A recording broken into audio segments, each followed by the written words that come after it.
Alex, what's going on, man? How's it going, Fabio? I'm Not doing too. pretty well, personally, and yeah, professionally, I guess. But yeah, mostly personally, I think that's sort of the most important thing right now. Where? Tell me, where are you exactly? So I live just outside Munich, um, in kind of a small town by the airport, but it's been pretty fortunate as far as like small German towns go, because I've been to a few, and some of them are like really, really quiet. But this one's super, super lively and pretty vibrant. Like you go out, you know, 2 months ago, and every evening the restaurants and stuff are packed. So there's sort of a lot going on. Because we are right next to the airport, and there's a big university here. A lot of English speakers, which makes my life easier. Because I used to live with my girlfriend in another sort of area of the country, and similar sized town, but very few people spoke English or were like willing to speak English. So it's sort of harder to integrate, I guess. Think But is that Bavaria as a whole, they're very conservative people, right? Am I wrong? uh, I think that's sort of the general belief amongst other Germans. I don't know.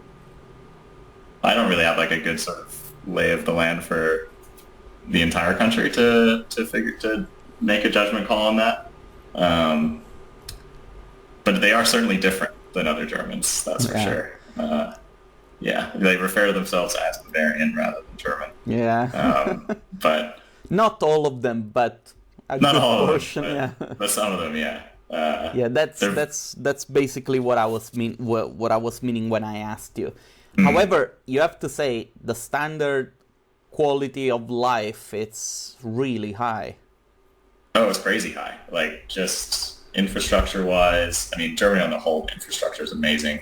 Um, I'm kind of always reminded of that when I, go back to Australia or, even just go to the UK. Just the quality of a lot of stuff here is just super high. Um, but the costs aren't like insane. Like, yeah, Bavaria is more expensive than the rest of Germany, but it's not that expensive compared to Switzerland or even most of England. So you feel like you get sort of what you pay for, I guess is the best way of putting it. Yeah, I was always constant, like, just amazed of like the windows and stuff like building materials here.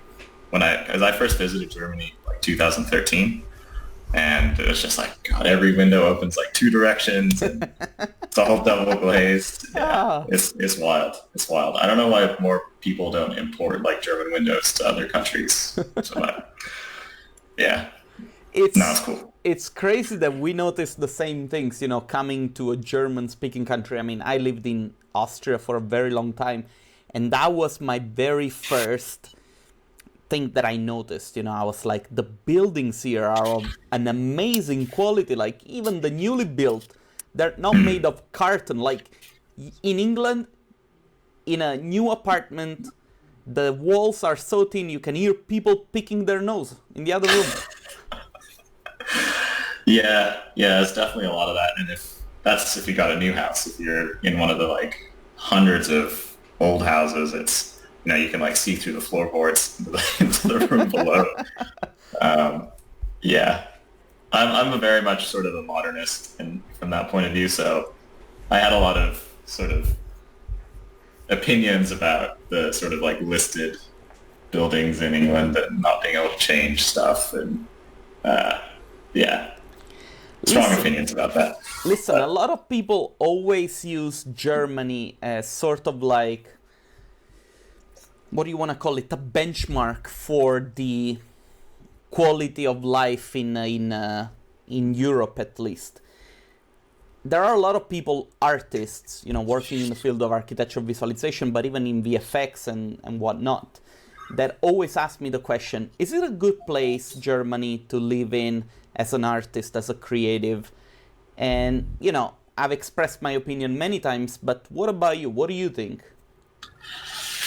um, I mean, I'm in a little bit of a unique position because I haven't had to sort of do too much research on the industry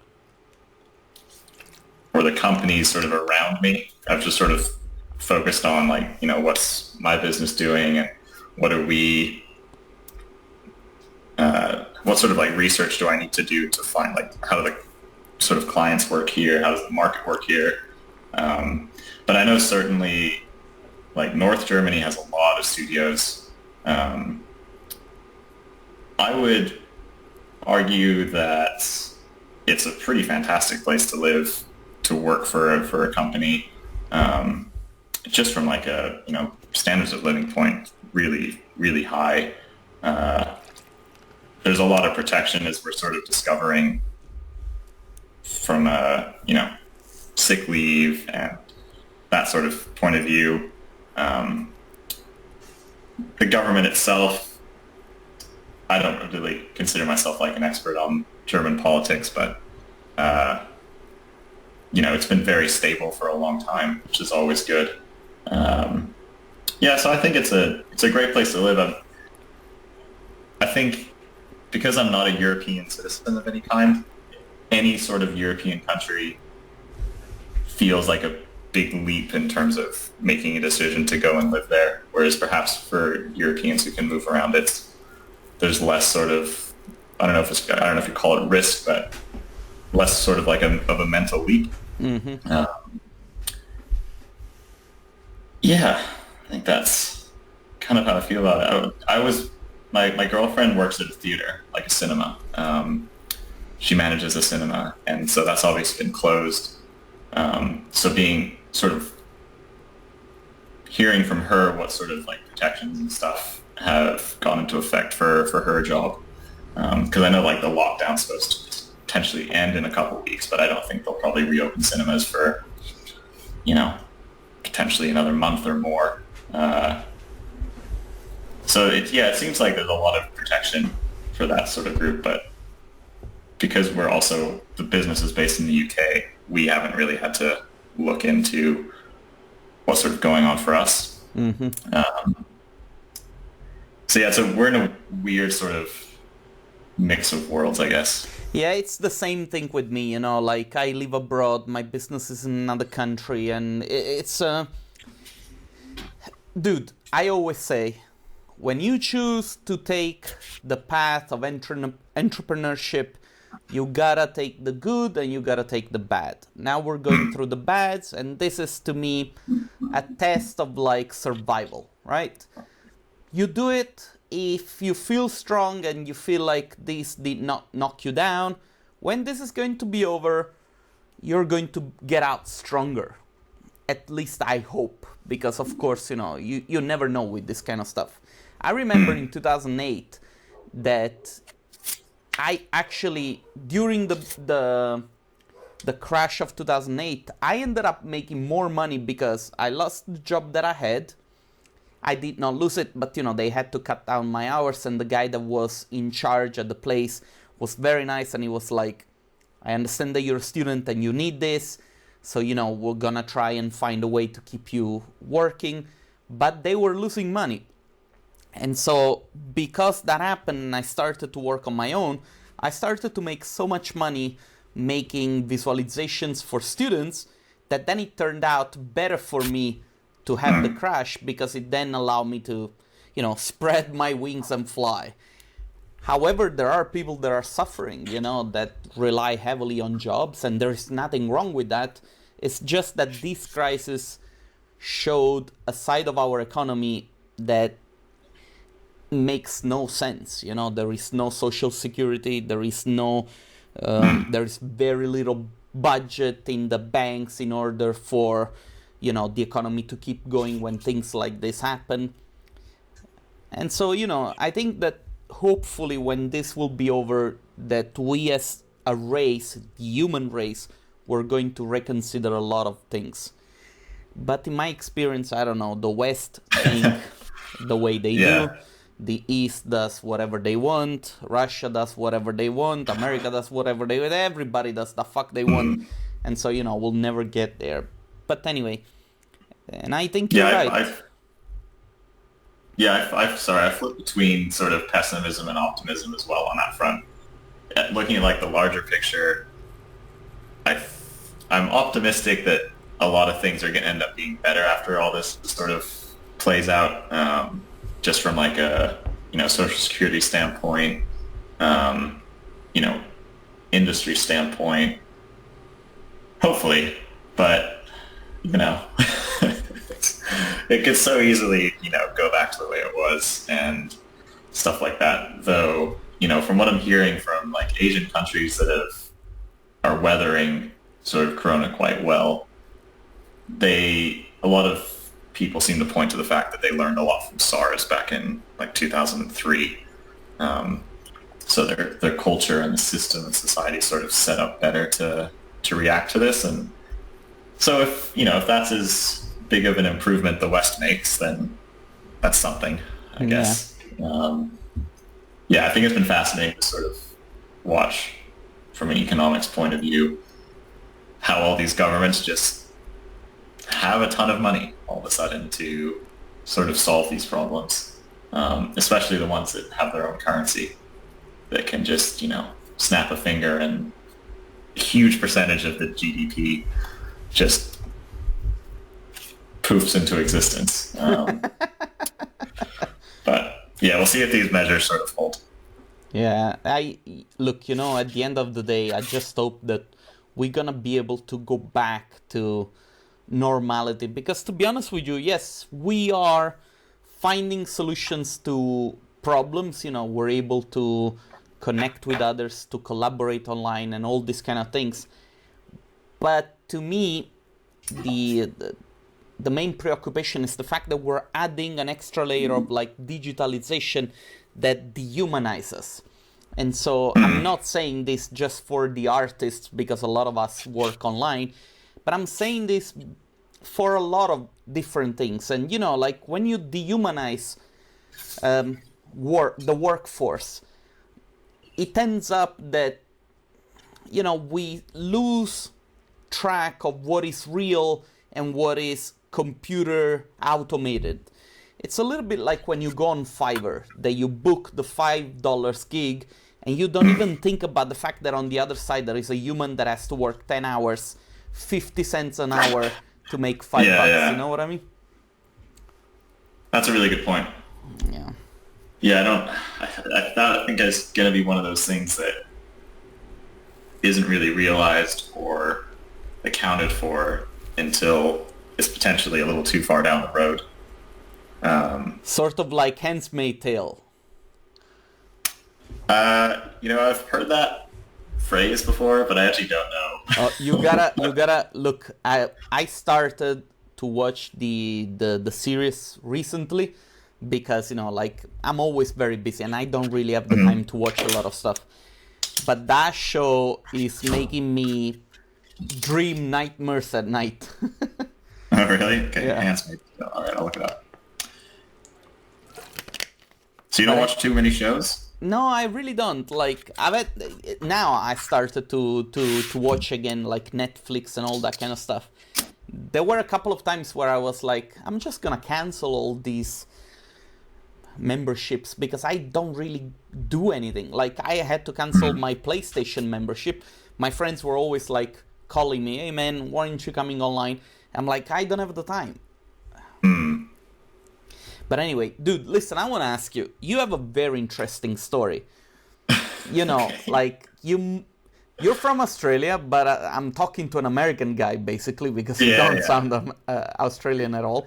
You live in Germany. Can you please rebuild a little bit the timeline for me? Because for sure, one thing that I see that it's very interesting about the talks that I do with the people, just like you, is that they are very inspiring for those who are thinking to make a change in their own lives. And so sometimes listening to somebody else's story can help others to sort of like, do the same.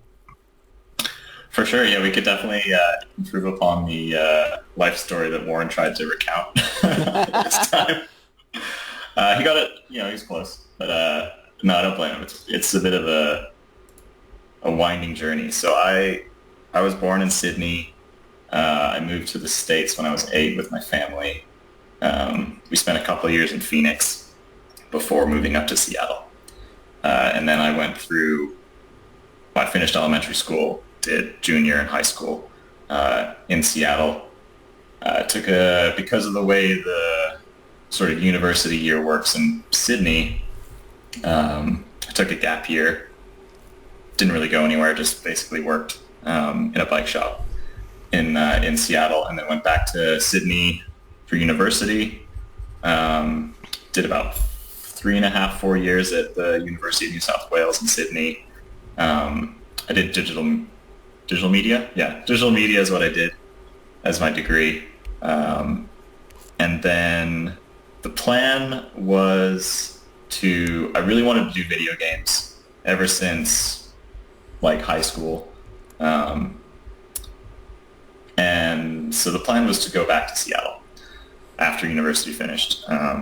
But I met my girlfriend about a month before I finished university.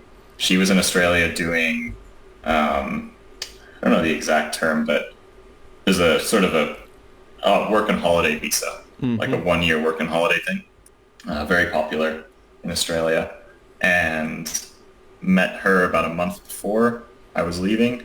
And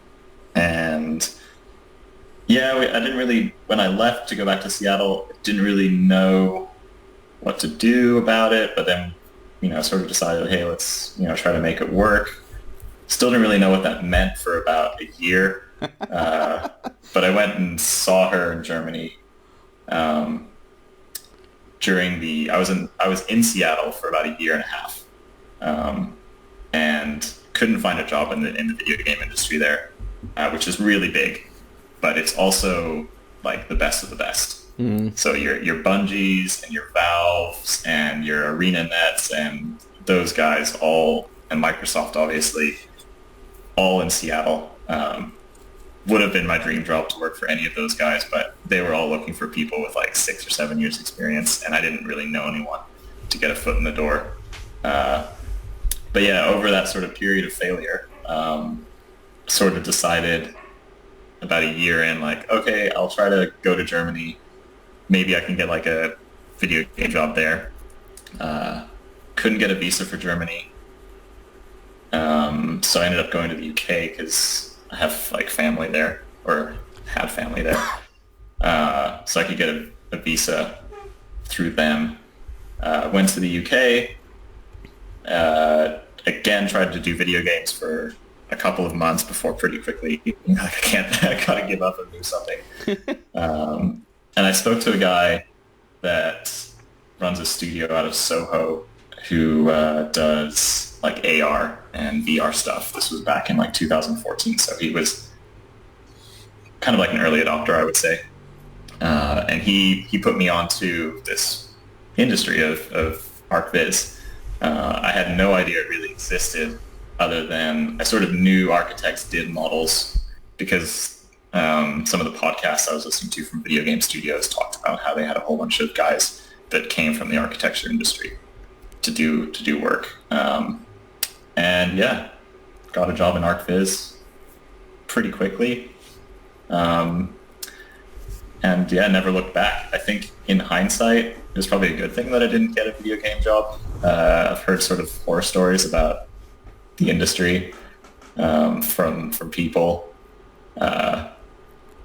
where, projects just disappear at like the snap of a finger, crazy crunch. ArcViz is pretty laid back in a lot of ways compared to that. That being said, I'm still very envious of sort of the creative work they get to do. The tools they have are just so awesome. I've been watching sort of like tech breakdowns of some of the new video games that are out. You see some of like behind the scenes tooling they have, and it's just awesome. It's so cool. Yeah, it'd be great if every ArcViz studio had the budget and team to make, massive changes to their workflow and stuff like that. But we'll just get the hand-me-downs, I guess. They come to us eventually. Have you ever thought of like trying yourself to implement some of those techniques into the work that you do? I mean, obviously real time is becoming, I think, unavoidable at this point. So I know Warren and Dan are are plugging away at Unreal, because it's a big workflow change for sure. I remember seeing Fabrice at Unimagined in Sydney give his talk, and that was really sort of the spark for me to be like, oh, it's finally happening sort of thing. But it's still a big workflow change. It's amazing watching some of the studios that have been able to do both side by side. Like Build Media, he spoke at Unimagined too. Mm-hmm. I can't remember his name, but yeah, they do some incredible work with it side by side. But yeah, I think we're just getting close to the point where it'll be, kind of one or the other, which is cool to see. Other side of things, I think certainly like grunginess has sort of become more important. And I would sort of say that's from like the video game industry because they love putting grunge on stuff. Make it grungy. Yeah, I think those sorts of tools in particular are so much better than a lot of ArcViz sort of workflows because it's so much easier for them to add decals of stuff or implement some sort of, grunginess or weather detail that is kind of a pain in the ass for ArcViz. If you're just doing it in 3ds Max and stuff like that. Otherwise, yeah, you could definitely take the time to do the whole video game workflow, but at least our budgets aren't there to spend an hour on something. Yeah. Let me ask you, what is the part that you enjoy the most of your work as a ArcViz artist? Ironically, yeah, texturing. I really like texturing materials. We were talking yesterday about the nightmare of unwrapping things. Yeah, no, I haven't been able to watch that video yet. Okay. That's your chat with Nino and Chaba and the other guy Frank. Yeah, I'm looking forward to watching that. That was a really fun little experience. Yeah, dude, fuck unwrapping stuff. God damn, it's just the worst. Yeah, I've never been able to find a very good tool to do it fast enough or within like sanity. I used to, before I left for Seattle, I got laid off from my bike shop job and fortuitously found a job being a junior artist at at the time it was called like Serious Games, which was basically like training simulations for the mining industry in Australia. Okay. And so the company that we had the project with would send us like these massive CAD files of mining machines, and we wanted to make a sort of a video game you could train on these machines with. So as the junior modeler, I was given these like 2 million polygon CAD files all triangulated, and my job was to clean them up and get them sort of game engine ready. And Modo was really good from a UVing standpoint and from like a modeling standpoint. So one of my sort of aspirations would be that the sort of industry somehow homogenizes to the point where there's better sort of inner workability between programs, like a universal shader or something like that. So you could do your modeling and stuff in Modo, but you do your texturing in something else, and then you render in like a standalone program that doesn't need any sort of like 3D program behind it. But yeah, every software, that's a wild idea. Every software needs its own like unique selling point. All these companies are competing for attention, so to say. So everybody tries to develop something that they are the only owners, and like rightfully so, if you allow me. But I think is that I see a lot of good plugins coming out. Like the other day I saw a 3D painting software that basically, I don't know, I need to find the link again. It generates the UVs as you paint on the geometry.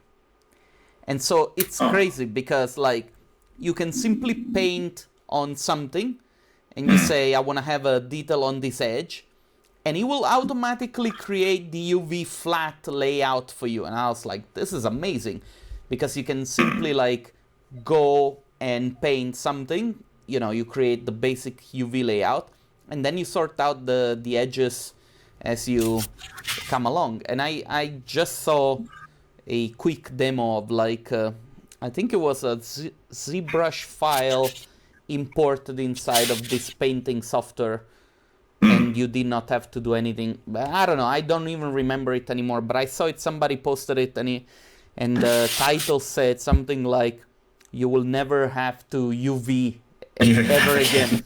I was like, sign me up. Yeah, exactly. Yeah. And that sounds awesome. So, you know, all these little plugins that are popping out, I think that the main focus and the most successful tools are going to be those who will bridge the gap between one software and the other. Because then you don't really have to worry about having to use one software, or, you know, you can work with Blender or Cinema or 3ds Max. There was a plugin that I saw a presentation of maybe last year, which is called Promethean. Have you ever heard of this? No, it doesn't sound familiar. Okay, so basically Promethean, what it is, it's an AI-powered software that can do basic tasks, such as, you know, like you can talk to the software. There is a voice command activation, and say to this software, build me a 80s room. And basically this is a software that you have to train, and so the more you train it, the more it becomes capable of like doing stuff. And so, you know, a lot of people were like, oh my god, our job is, you know, like in trouble because the Promethean is going to do everything by itself. And sometimes it kind of like baffles me how people simply look at this technology and say, it's the end. We're never going to be able to get a job anymore, you know?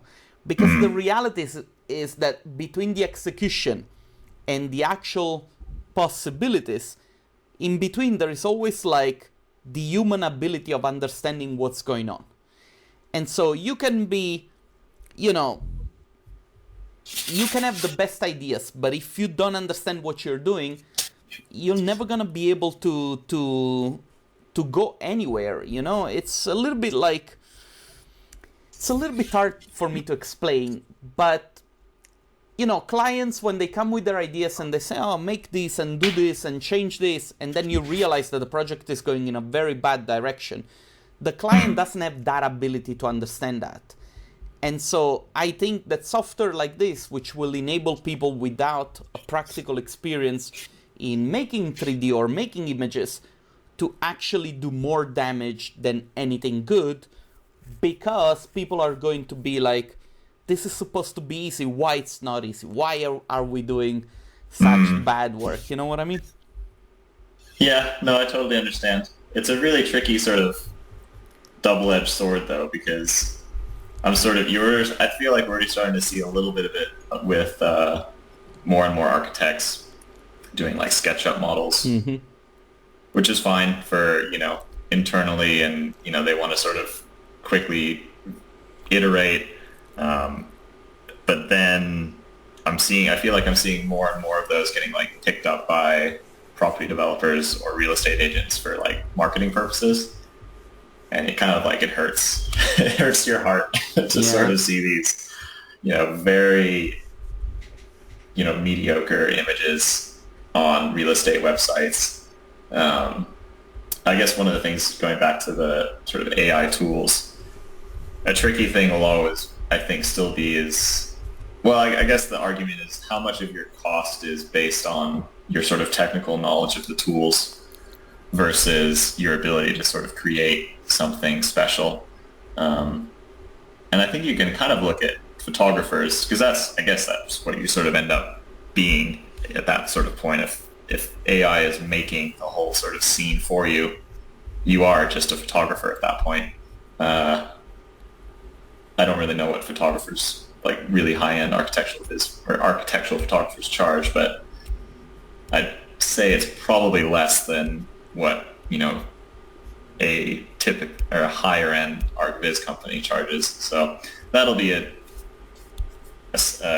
change, or something will have to happen there when that bridge gets crossed. There is so much to discuss on this topic because, like, I don't know. I think that one of the points that people often miss out on is the fact that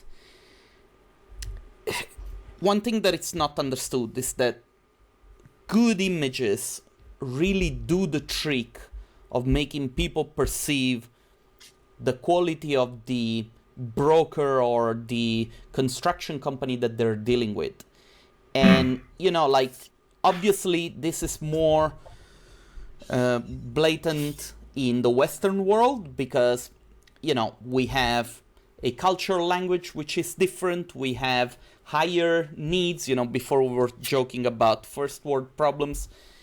But I know people looking at catalogs of like developments in, say, Georgia or Bulgaria, places that are coming up.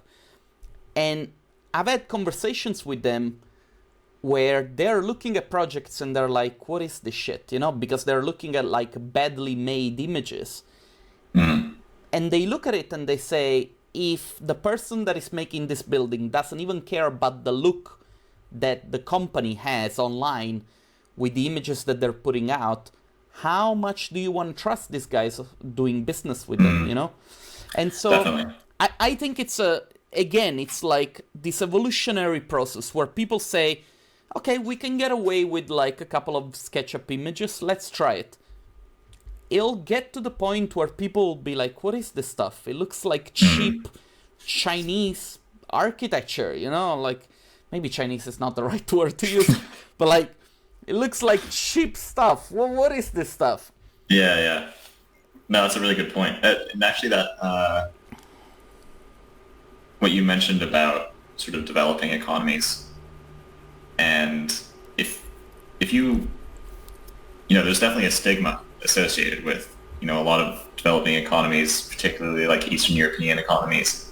And if the work being produced to sell properties there is really high, I think that does a lot to, further sort of quicken the improvement to, the economy and all that sort of stuff. So that's definitely a big, or a potential bonus for using good images rather than, SketchUp stuff. Sometimes one of the things that also like get me very confused is the fact that all these companies, they try to cut corners on things that cost actually very little money because, if you have a development of say 10, 20 million dollars, okay, and you want to do good visualization, say 5 or 6 images, you're probably going to end up spending, if you're talking to a good company, maybe 30 grand, right? What is 30 grand out of like $20 million? And with that said, I mean, you're spending money that it's going to help your company be branded as a good construction company and not as one of those companies that, like can be replaced by any other company, And I don't know, I think that there are some companies that understand that, they understand it very well, and there are other companies that say, no, this is actually fluff, it makes no sense, we're selling the building, we're not selling the pictures. Okay, fair enough. But then those are the companies that end up having, an image that it's not recognizable in the market. You don't really know who you're buying a house from. I was having a conversation in Sydney with somebody from the field. I'm not really sure I'm allowed to say the name, but the guy was telling me the same thing. It was like, our clients, they love to be recognized with their brand and their name. And one of the reasons why they get recognized is because the images are very flashy. You see them, you recognize the work, and people take that as quality. And it's as simple as that. It's like, I don't know, that's the reason why so many companies like automotive or sport brands, they do all that kind of marketing. Yeah, we talk about that all the time. About, if you have the big three like Audi, Mercedes, and BMW, all three of those guys are using the same or spending the same amount of money on marketing. One of them isn't, trying to spend 10% on marketing compared to the other two, because if they did, they just get left in the dust because the quality would be so much lower. Yeah. And, they just can't have that. But yeah, it's always, I think a growing question we're having is, how aggressive do you be with clients and sort of telling them that? Like, the images you're getting are terrible and it reflects poorly on your business, yada, yada. But hey, maybe once this is all over, everyone will be so desperate for stuff, you can be more real with them. Yeah. Yeah, I don't know. I think that at the moment I had a conversation with somebody else that told me clients are trying to cut down on renderings, and these guys, they work mainly with architects. And he was like, how is that possible that people don't understand that with images they get to win competitions and they get to stay in business because they win those competitions because of the images? And I'm like, dude, like businesses, they try to optimize all the time. And, sometimes optimization, people, they don't look at what the investment does. They just look at the cost and they try to cut down on the costs, and they say, making an image, it's a cost. And, there are a lot of business people that I know that they don't use the word investment because they don't believe in investment. They just look at things in terms of costs. I don't know. It's everybody has a different point of view. I know that the people that I worked with that cared about their company enough to invest money, they are some of the companies that are doing well. And I don't know, a friend of mine once told me, dude, there is no other way to look at this. Good architecture goes hand in hand with good communication. You cannot have good communication with bad architecture. You can have bad architecture with bad communication. When you have the latter, it's just a missed opportunity for both the architect and the client.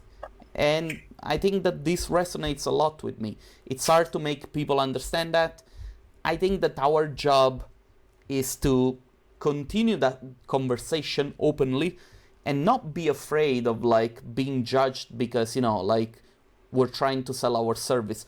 We have developed our skills because that's what we do. We're consultant of image, right? Not the image that we produce. We're consultant of the image that we're trying to give to our clients. I don't know. We could be talking about this stuff for hours and hours and hours. Yes, definitely. So, what else are you doing to spend your time? At the moment, I'm really focusing on the social media activities. As you can see, even this is a video that I'm doing it with the goal, of course, to catch up with friends and people that I haven't talked in a very long time, but also to sort of show to people that it's okay not to be productive, or that it's okay to be suffering, so to say. There are people that are actually dying, and, our sufferance in comparison, it's a very small part of what other people are going through. These are times that nobody is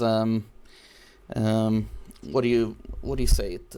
Nobody's normal. Yeah, and everybody's suffering during these times, and I think it's our duty a little bit to also share that with others, because otherwise you add the problem and then the frustration of not being able to do your job, or struggling with money, or yeah, definitely. And I'm watching a lot of series. What are you watching? I told you, I started with the Handmaid's Tale. I finished Tiger King in 1 day. Yes. Because that is batshit crazy. There is no other way to put it. Have you watched it? Yeah, we watched it last week after So I was supposed to go to Seattle beginning of May to surprise a friend for her birthday, and so I sort of started a group chat with a bunch of my other friends, and that sort of now has devolved into just sort of a keeping up with people, and they were all talking about Tiger King last week, and so I was like, shit, I gotta watch this. It's just wild. I was sort of thinking to myself, who would these people be in like other countries? Because this can only happen in America. Just cannot happen in like any other country. And it's just like, would they just be people that sit at home and, you know, do weird stuff on the internet? Or I don't know, it's so crazy. We really like watching Terrace House. I never heard heard that of show it. on Netflix. No. It's a Japanese reality TV show. It's been running for a few years now. Best way to describe it's like Big Brother, but they're able to leave the house and sort of like live their lives. So you're really just sort of watching 6 people, 3 guys and 3 girls, live their lives in a really nice home. Incredible architecture for a lot of these places in either like Tokyo or sort of out in the mountains in Nagano, or they did like a season in Hawaii. And it's a fascinating insight into just how different Japanese culture is. Because it's all in Japanese. You have to read subtitles. Yeah, that's been really interesting.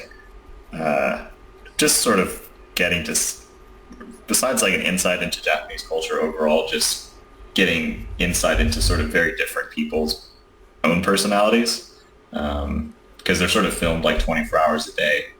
But it's not trashy like Big Brother is. It's very it's very real. But it's not, there's no sort of like games or anything. There's no script. Yeah, I highly recommend it if you're sort of interested in that sort of thing. I think the difference might be that, I mean, I've been to Japan only once, but I've had the feeling that in Japan there is no, like, you know, the white trash as we have it in Europe or in America. Yeah. And so, you know, like, I've always had the feeling that at least on the Big Brother in Italy, they were going to the most fucked up places to pick up those guys. Yeah. Yeah, no, all the people that are on this show are largely models or actors or they're very like sort of normal people, but also I've sort of got a sense over, we've watched like 3 or 4 seasons of it now. They're kind of well connected for the most part. But you're still getting a very sort of like real slice of life, I think. We spent 6 weeks in Japan 2 years ago. And man, I wish we had watched the show beforehand because I think it was a real interesting insight. I did like a lot of research when we went on the trip with, you know, sort of societal differences and things like that. But that was sort of like big picture. It was cool to see. Would Japan be a place where you could see yourself living in? If the language wasn't so difficult, I would love to live in Japan. I know my girlfriend would. She met a few friends when she did like a semester abroad in Finland, of all places. There was big Japanese connection in Finland, apparently. I've heard that. Yeah. I've heard that. Like in the architecture school, like they have a huge amount of Japanese students. Yeah, it's really peculiar, but it was cool. Yeah, we met like half a dozen Japanese students, and went and as we traveled through, sort of met them again. The language is just so difficult. I'm not good with languages. How's your German going? It's going okay. I mean, I can't conduct business in German, but I can sort of phrase stuff, make short phrases. I can certainly understand a lot more than I feel comfortable speaking. I'm a very introverted person, so the extra sort of gumption it takes to speak in another language is really difficult. Weirdly, I learned Spanish in high school. My mom's a fluent Spanish speaker, and I've forgotten a lot of it. But as I've like learned German, my Spanish has been like coming back to me, which is really, really peculiar. Like I've had dreams in Spanish. I guess it's because I've never had before. you use that part of the brain where Yeah. the extra language is stored. Maybe, I don't know. Maybe something like that. Brain defragment itself. Like Yeah. I've certainly been doing more German now that I'm sort of in quarantine, which is sort of a weird excuse because my life hasn't really changed. Like, I've always worked from home. My schedule is not very different, but something about it, just sort of spent more time doing German lessons and stuff. I'm teaching myself, which probably isn't a great thing. But yeah, it's okay. I couldn't learn Japanese, I don't think. It's a really cool language. I said a lot of phrases when I was in Japan. I love the language itself. Like, it sounds so cool. But I think it's just too big of a leap. the ultimate test to test your German is when you order a kebab. That I can do. I can definitely order at restaurants and stuff like that. But you also need to be correcting the guy when he says mit scharf, ohne scharf, or like Yeah. when he says mit alles. Yeah.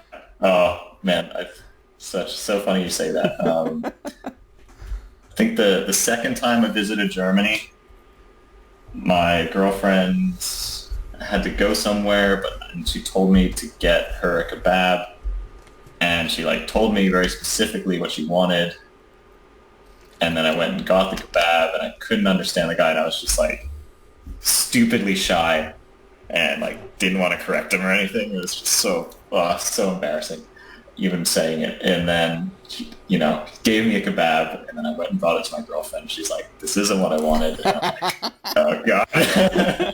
And we went back to the kebab store, and like god, it was like one of the most embarrassing moments. Did you give it back? Yeah, basically she gave it back, and oh man, it was so bad. Yeah, that's another thing about German people. They're not flexible. Oh man, not flexible, super to the point, but also kind of sometimes standoffish. But I'm sort of used to that. Seattle has sort of a reputation for being, how do they call it, like the Seattle shoulder or something like that, where, yeah, Seattleites are sort of renowned for being a bit cold. Really? And standoffish. Yeah. I think, I don't really know where it comes from. Maybe it's a bit of a cultural thing. I know there are sort of a lot of Western or like Northern European families and stuff like that. The weather is also just kind of gloomy, so it is a bit sort of Northern European in that sense. That was one of the things I really liked about Finland, though. And Finnish people just, on the whole, so introverted. I spent like 2 months there. Until you give them alcohol. Oh yeah, that was... Yeah, pretty much turned into like normal people then. Or extroverted, you would almost say. Yeah, I loved Finland. I'm imagining somebody from America listening to this conversation and be like, "Oh my god, these guys are so racist," and I'm like, this is Europe. That's the beautiful thing about Europe, where we're different worlds within one continent. Like, Italians are miles away from Germans, like French, it's the same thing. Like, we're so different in terms of culture and everything. Spanish people are a little bit similar to Italians, but they're still different. There is so much variety, like in between us. And I think in a way we're very proud of that because, we have history, we have... history. Yeah.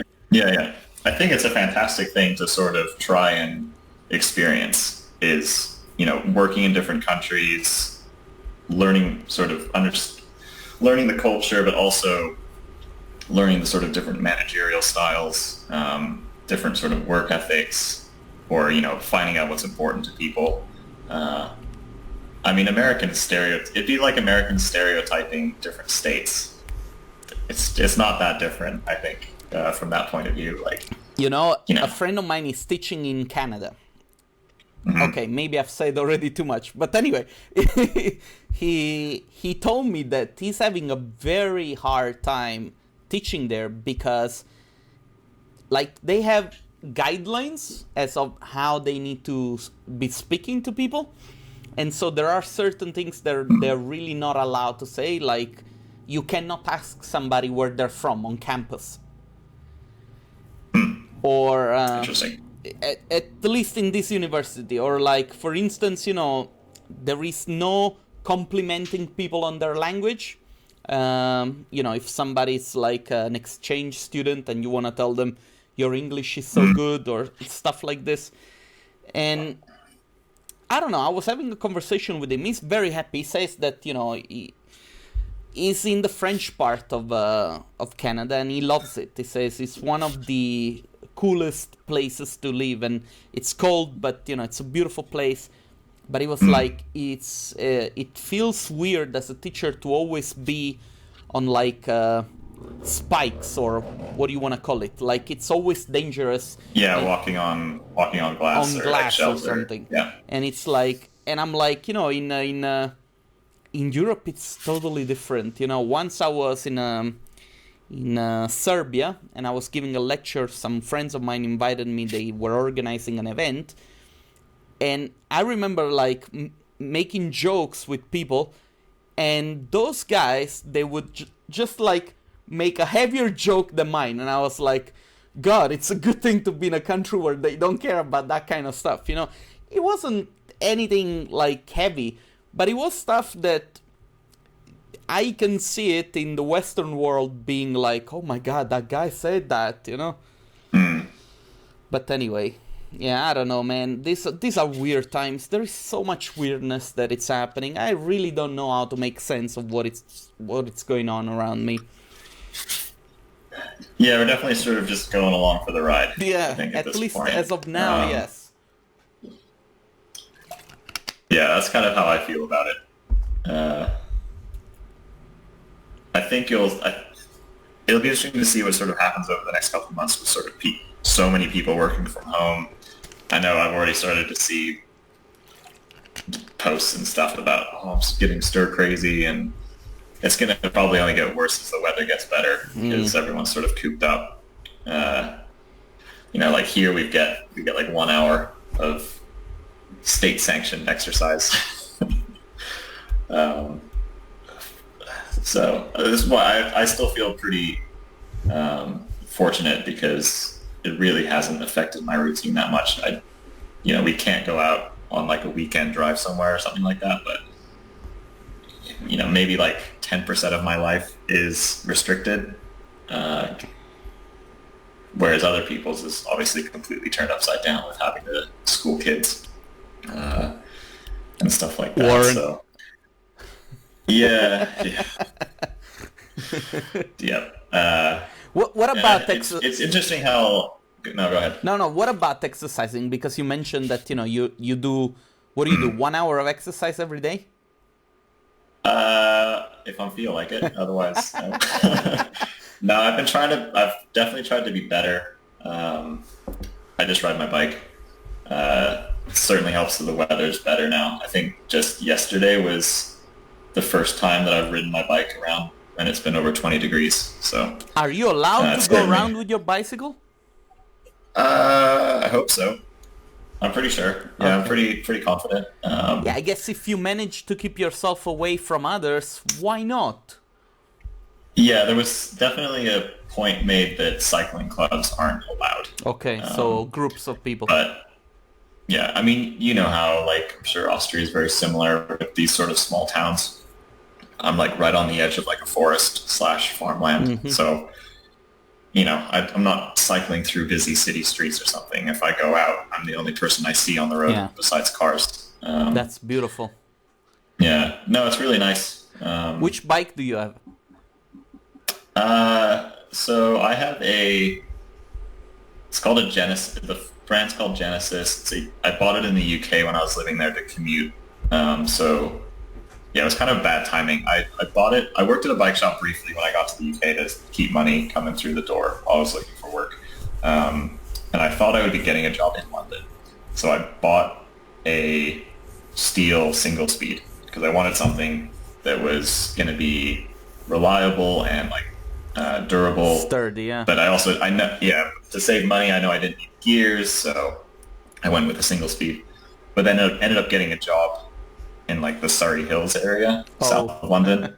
But again, was very lucky that my commute was flat, except for like one small hill. So I survived with that. Then when I moved here, it's a lot more hilly. So I have taken my single speed and made it a 7-speed, long story short. And so now it's enough speeds for this is all because I don't want to. I spent a decent amount of money on my bike in the UK that just getting rid of it immediately, kind of moving here seems like a waste of money. So I'm pretty happy with it. It's kind of turned into like a gravel riding bike. Okay. Which is cool. Yeah, because there's a lot of like farm tracks and stuff like that, so you can go off road without it being too crazy. So yeah, it's good, but it's heavy. So I use that as an excuse for why I'm not the king of the mountain on Strava on anything. Yeah, I cannot wait to go back to Europe to also start riding again. I mean, I love doing it. During the times when I was doing professional sports, I would easily ride 40, 50 kilometers per day. Yeah, I used to do very long runs, sometimes also like 80 kilometers. It will take me around 2.5 hours hills. I would do the Mount Vesuvio, which is one of the Giro d'Italia, rides. Stages. Very tough one. I loved it, but the problem is that here in Israel, going on a bike is so freaking dangerous. Like, people drive like if there was no tomorrow. And if you're in front of them, man, you're an obstacle. We got all the right to... And there are some places where you can go and ride, but, it's a little bit far, and, let's not get into the politics of this country, but, they're in places where you don't want to go. And so I was like, fuck it, I'll wait. I'll just put it on hold. Yeah. But anyway... Well, Switzerland would be a beautiful place to do it. Oh, yeah, absolutely. I really look forward to move there. Dude, believe it or not, we've been talking for more than an hour.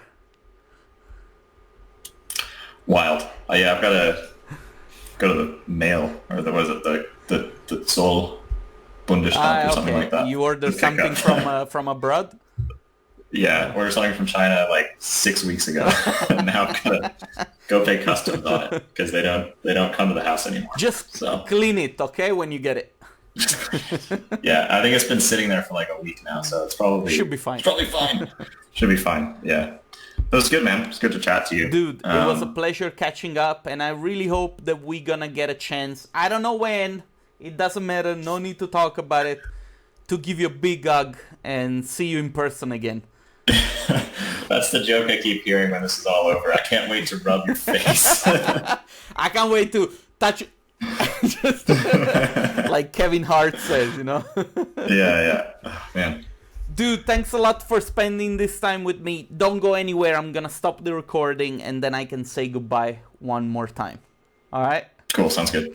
Talk to you later, dude. Bye. See you. Bye.